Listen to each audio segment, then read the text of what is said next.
Amigos queridos, deixemo-nos envolver por este ambiente espiritual preparado para nos receber, imantado das vibrações da natureza, da verdade cristalina das leis de Deus manifestadas nesta natureza, e da presença honrada e amiga dos benfeitores espirituais responsáveis por este Evangelho. Deixemo-nos envolver pela serenidade e pela paz que Jesus nos envolve nesta hora.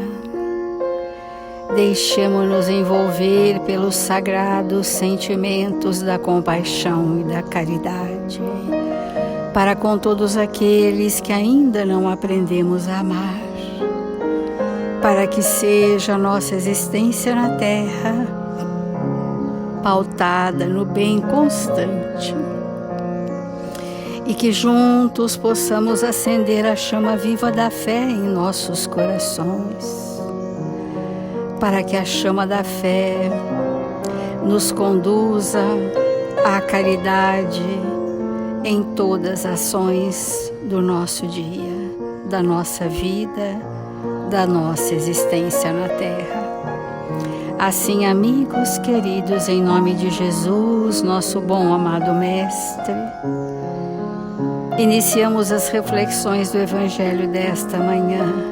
Obrigada, Senhor, obrigada, amigos, e que assim seja.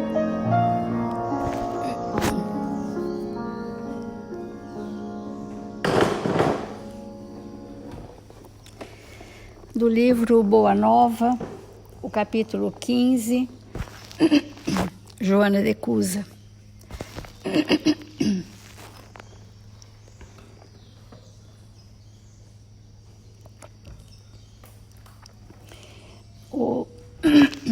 Desculpa. O livro Boa Nova, ele revela para nós como foram os primeiros cristãos que deram os seus testemunhos de fé, cada qual dentro da sua habilidade, da sua potencialidade, das suas experiências, da sua história milenar de vida. Porque os testemunhos, eles não são um fato desta existência, eles são a resultante de uma experiência milenar daquele espírito. Então, nós temos dito que algumas mulheres do Evangelho foram despertadas, mas Joana de Cusa já havia sido despertada. Ela já era uma fiel seguidora de Jesus. Ela já era um espírito talhado para viver a realidade dos primeiros cristãos, para ser uma multiplicadora da vontade de Deus em nossas vidas.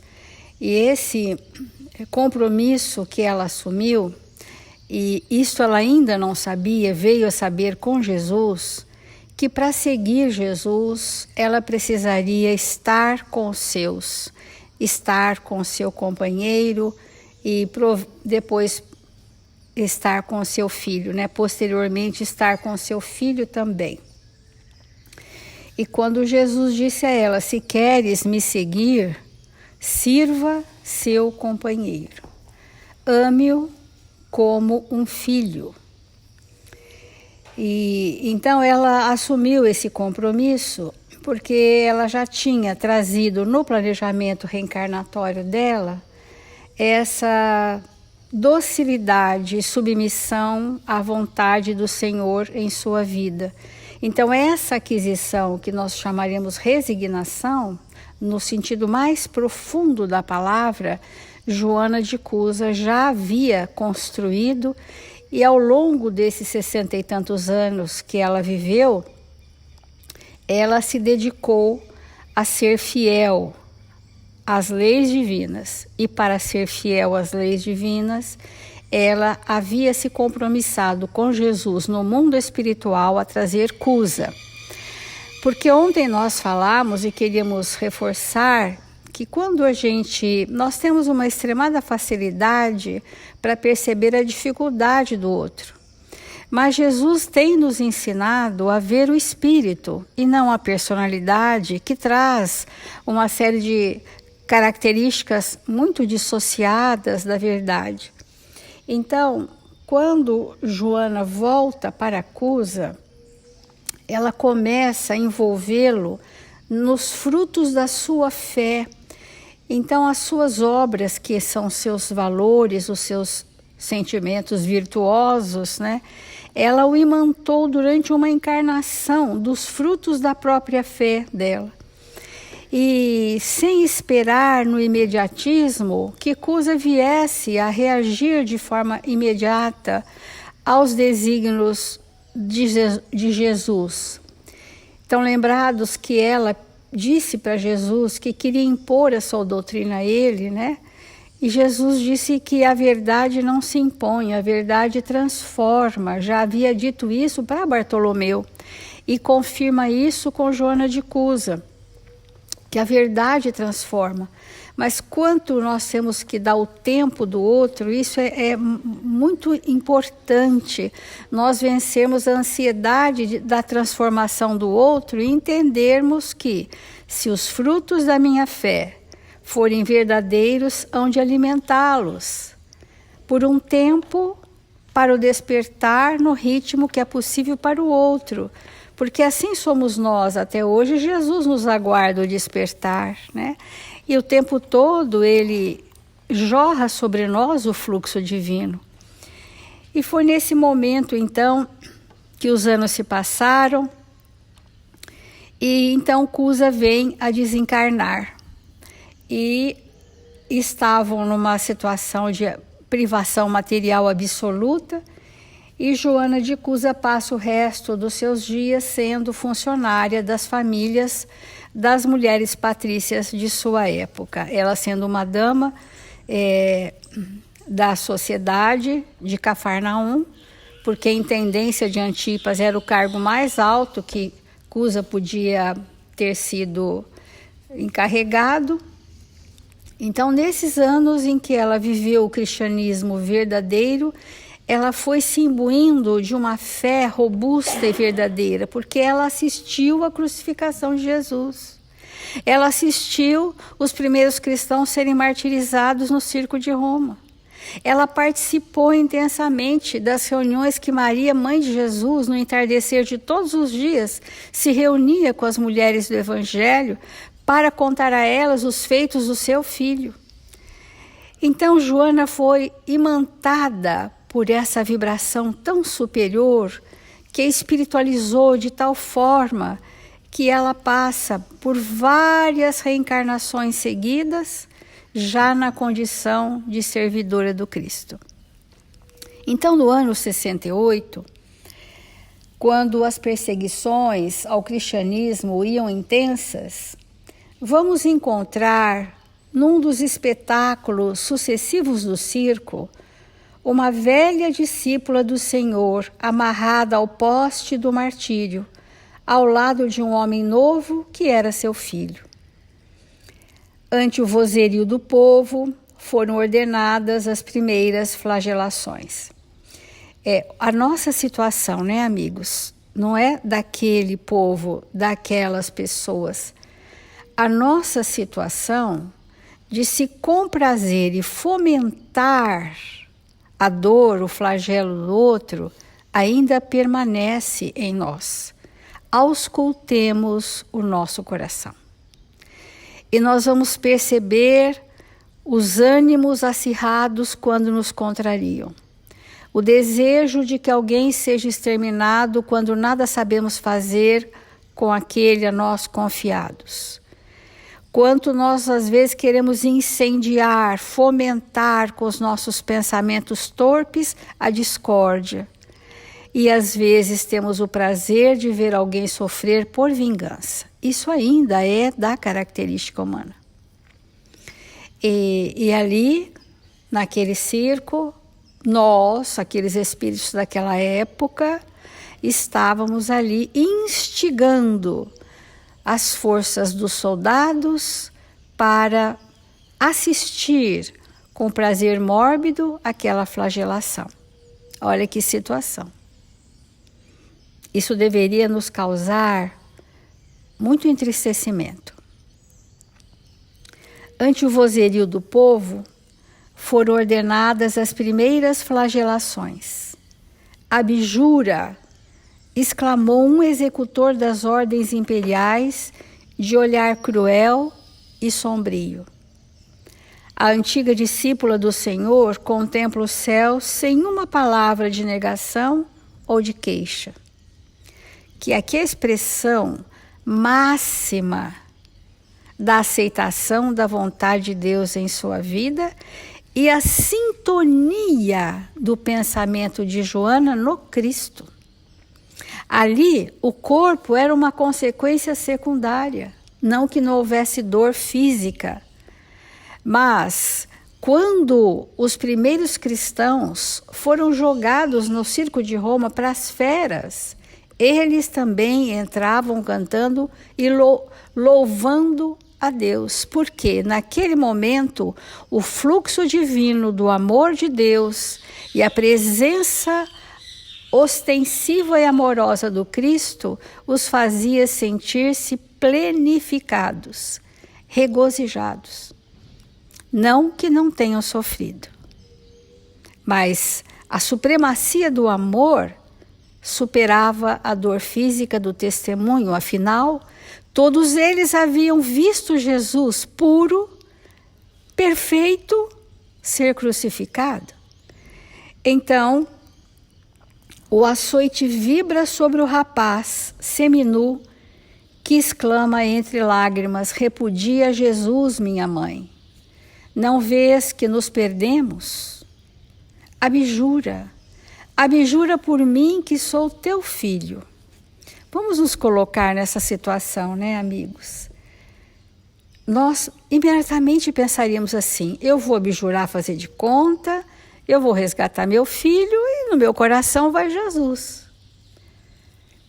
Mas quando Jesus disse para Joana de Cusa: vá e ser fiel, aquilo não eram palavras, era uma diretriz. Aquela coerência com os princípios. Então, pela primeira vez, os olhos da mártir corre a fonte abundante, as lágrimas. As rogativas do filho são espadas de angústia que lhe retalham o coração, porque ela não ficou indiferente ao filho. Ela sofreu muito. E eu posso dizer que sofreu a mesma dor que ele. Porque quando a gente ama, a gente compartilha a dor do outro conosco. Então, Joana ouve aqueles gritos, recordando a existência inteira. O lar risonho e festivo, as horas de ventura, os desgostos domésticos, as emoções maternais, os fracassos do esposo, sua desesperação e sua morte, a viuvez. A desolação e as necessidades mais duras que ela passou. Em seguida, ante os apelos desesperados do filhinho, recordou que Maria também fora mãe, e vendo o seu Jesus crucificado no madeiro da infâmia, soubera conformar-se com os desígnios divinos. Quem era ela? Ela pensava, se Maria viu seu filho ser crucificado, por que eu não poderia passar por esse martírio vendo o meu também? Isso é, quando a gente tem esse pensamento que não é só uma compreensão racional, aquela experiência está profundamente registrada no espírito, não é um pensamento. É uma experiência divina. Em seguida, vendo o seu Jesus crucificado, acima de todas as recordações, como a alegria suprema de sua vida, pareceu-lhe ouvir ainda o mestre em casa de Pedro a dizer-lhe: vá, filha, sê fiel. Então, possuída de força sobre-humana, que força sobre-humana é essa? Os espíritos sublimes que assessoram Jesus estavam ali amparando aquela mulher. A viúva de Cusa contemplou a primeira vítima ensanguentada e, fixando no jovem um olhar profundo e inexprimível na sua dor e na sua ternura, exclamou firmemente: cala-te, meu filho. Jesus era puro e não desdenhou o sacrifício. Saibamos sofrer na hora dolorosa, porque acima de todas as felicidades transitórias do mundo, é preciso ser fiel a Deus. É bastante simbólico o martírio dos primeiros cristãos, né? Hoje para nós. Então, onde estão os grandes cristãos hoje e quais têm sido os seus testemunhos? Se a gente for estudar a vida do Chico Xavier, nós vamos ver que do primeiro ao último dia na Terra ele foi açoitado, ele foi denegrido, ele foi mal interpretado, ele foi colocado em situações humilhantes. Ele apanhava todos os dias sem saber por quê. E é um dia que ele fala: mãe, a mãe desencarnada, mas por que eu apanho tanto? E ela diz para ele ficar quieto e abaixar a cabeça a hora que ele estivesse apanhando, porque o desequilíbrio era da mãe, mas ele precisava passar por aquilo. E assim, inúmeras situações. Se a gente for ver a vida de Madre Teresa de Calcutá, mesmo na profundidade, é uma vida de doação incondicional, com muito sacrifício, com muito desapego. E assim, esses grandes espíritos que tivemos a oportunidade de terem passado por esse planeta enquanto nós estávamos aqui. E talvez nem soubéssemos avaliar. Olha, nós fomos contemporâneos de um Chico Xavier. Nós somos contemporâneos no Brasil de Irmã Dulce. Nós somos contemporâneos desses grandes cristãos que Jesus disse aos 500 da Galileia que eles estariam em todas as épocas da humanidade, e eles ainda estão, mas nem sempre temos olhos de vê-los. Então, a esse tempo, com os aplausos delirantes do povo, os verdugos lhe incendiavam em derredor achas de lenha embebidas em resina inflamável. Em poucos instantes, as labaredas lamberam-lhe o corpo envelhecido. Joana de Cusa contemplou com serenidade a massa de povo que lhe não entendia o sacrifício. Os gemidos de dor lhe morriam abafados no peito opresso. Os algozes da mártir cercaram-lhe de impropérios a fogueira. E aí vem a célebre frase conhecida desse capítulo: o teu Cristo soube apenas ensinar-te a morrer? Perguntou um dos verdugos. A velha discípula, concentrando a sua capacidade de resistência, teve ainda forças para murmurar: não apenas morrer, mas também a vos amar. Nesse instante sentiu que a mão consoladora do Mestre lhe tocava suavemente os ombros. E lhe escutou a voz carinhosa e inesquecível: Joana, tem bom ânimo. Aqui eu estou aqui.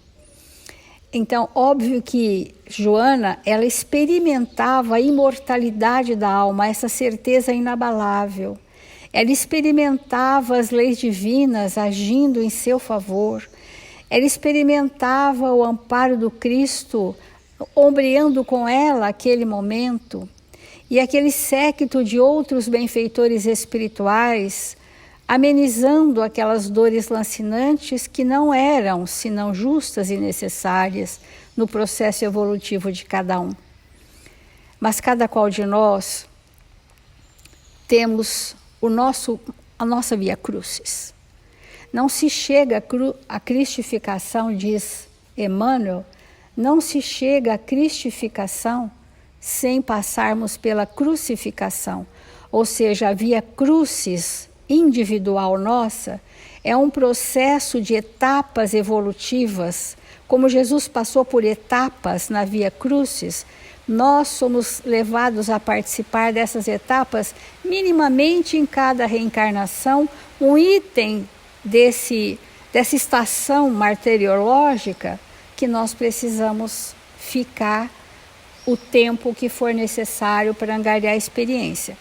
Então, todos os dias nós falamos de planejamento reencarnatório para a gente entender que há situações de testemunhos necessários para a nossa evolução. Se a gente aproveitar para se modificar, iluminamo-nos. Se a gente usar para nos revoltar, encrudecemos.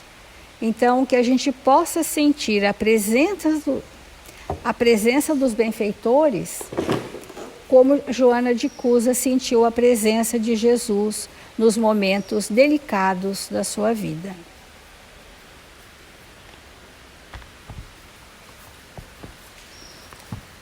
Irmãos,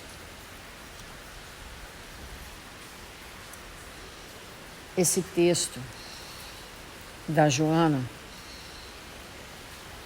é um texto no Evangelho que fala de um valor moral que, quando desenvolvido, passamos de maneira definitiva e para sempre a compor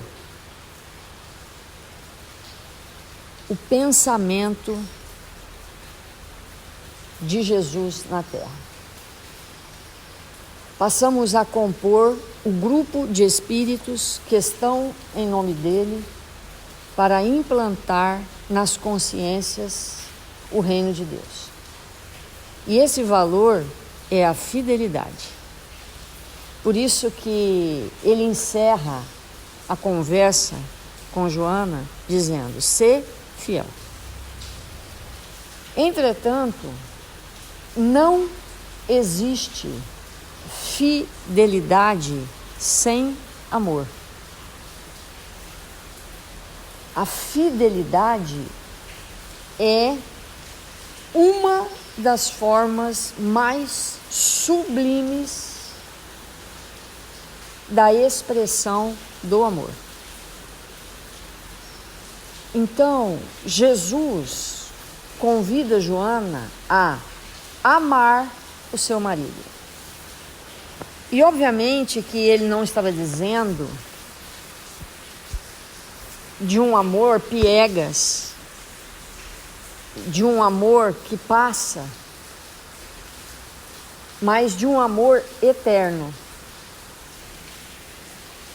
Porque não seria possível para ela desenvolver essa fidelidade que Jesus estava pronunciando se ela não aprendesse a amá-lo.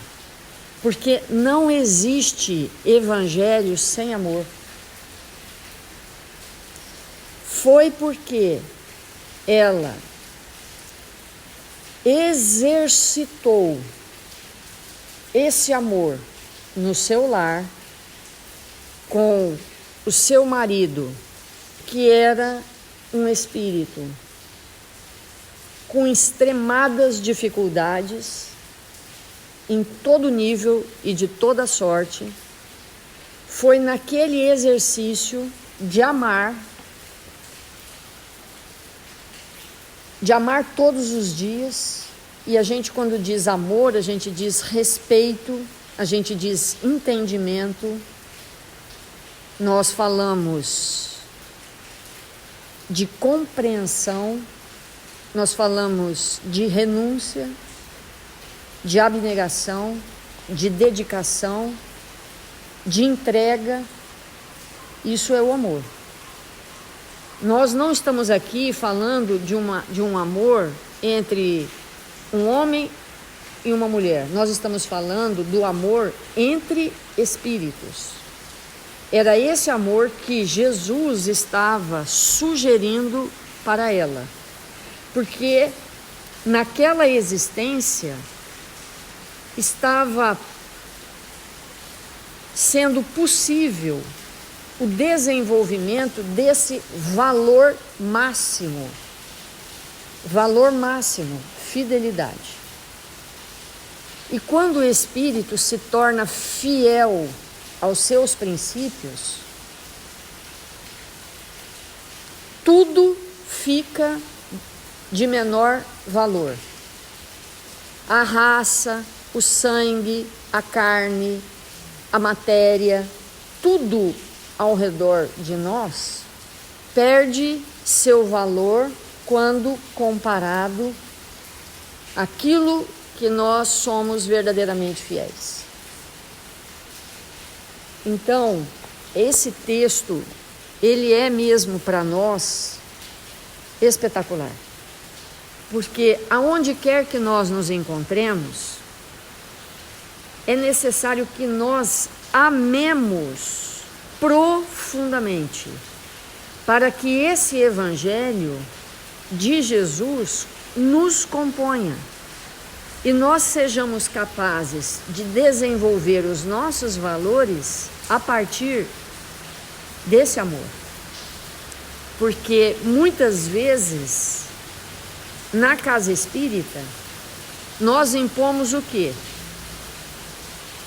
Regras, condutas, comportamentos, não pode isso, não pode aquilo, né? Não que não tenhamos que ter disciplina, temos que ter disciplina, mas a disciplina não é comportamental. E na família, quantas vezes nós desentendemos uns com os outros por conta do dinheiro? O dinheiro vale mais do que o amor. O dinheiro vale mais do que o respeito. O dinheiro vale mais do que a harmonia. Então, quando Jesus conversa com esse espírito, ele está dando uma lição para a humanidade. Vai ser fiel. Vai ser fiel na sua profissão, vai ser fiel na sua conduta como marido, como esposa, como filha, como filho, como amigo, como empregador, como empregado. Ser fiel, ser fidelíssimo, para que definitivamente o amor se instaure em nós e nos regenere para sempre. Então, diante daquela situação em que ela está com o filho ali, os anos que ela passou servindo a um espírito atormentado e perdido em si mesmo, que era o marido, os anos que ela passou na convivência de um filho tremendamente atrasado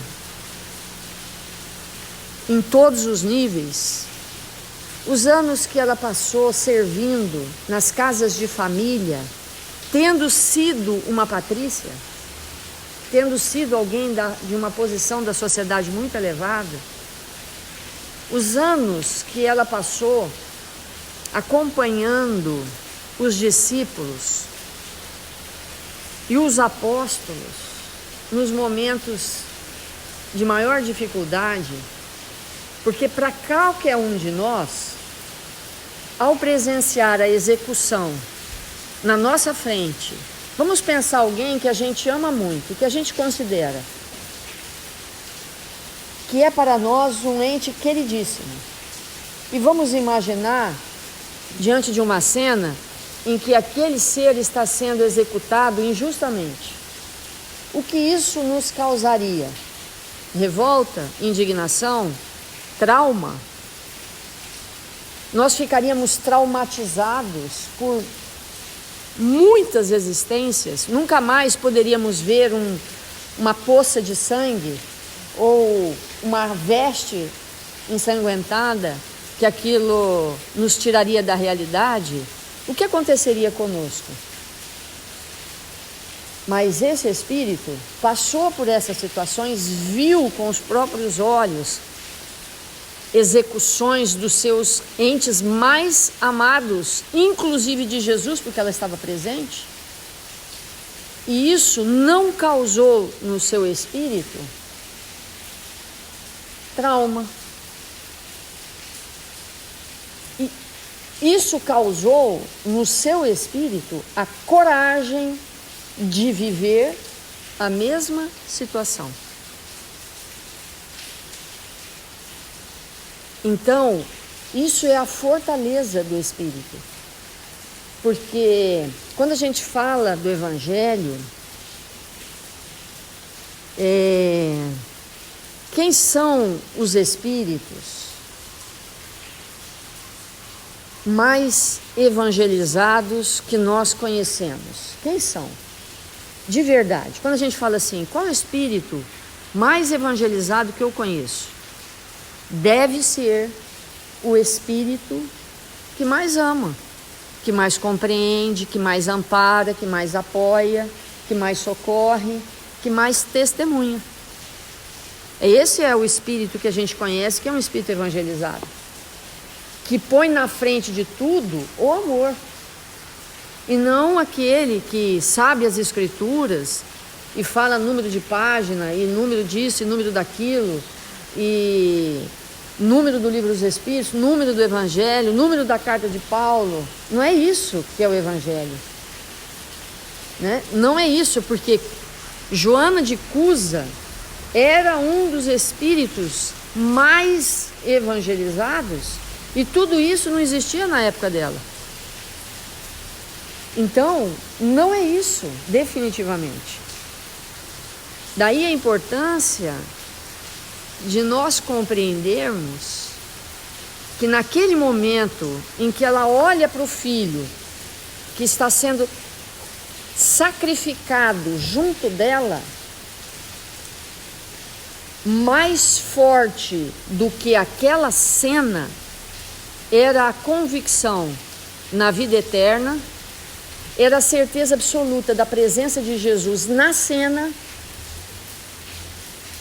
que obviamente ele estava ali imantando-a com as suas vibrações mais sacrossantas, mais amorosas, e ela estava dando o maior testemunho que um espírito pode dar, entregando a existência terrena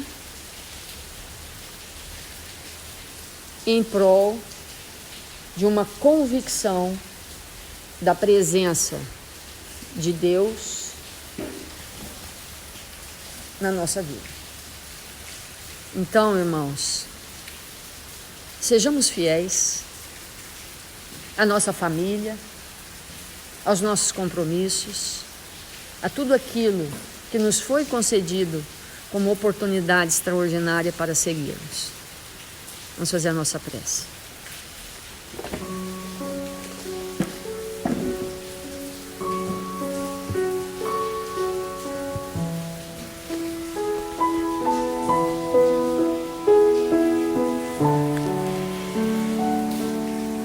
Deus, nosso Pai, que nos criou para a perfeição. Jesus, divino amigo, mestre amado, que vem nos conduzir a Deus, nosso Pai. Nós estamos aqui, Senhor, desejosos de aprender, desejosos de nos inspirar nessas mentes felizes, nestes corações iluminados pelo bem e pela verdade. Nós nos encontramos aqui, Senhor, desejosos de nos mantermos fiéis a tudo aquilo que acreditamos. Fidelíssimo, Senhor, ao seu evangelho de amor, Que a nossa existência seja reta, retíssima. Que nós possamos, Senhor, abraçar os nossos compromissos com amor. Possamos realizar com alegria tudo aquilo que viemos fazer na terra.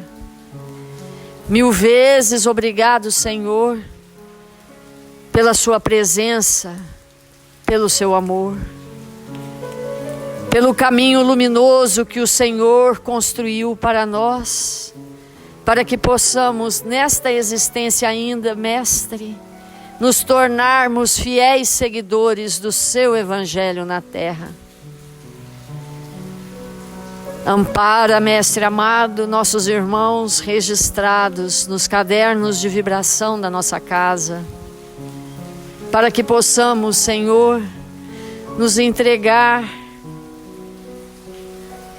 aquelas atividades que o Senhor nos confiou para nos fazer espíritos melhores. Sê conosco, Mestre, hoje e sempre. Que assim seja.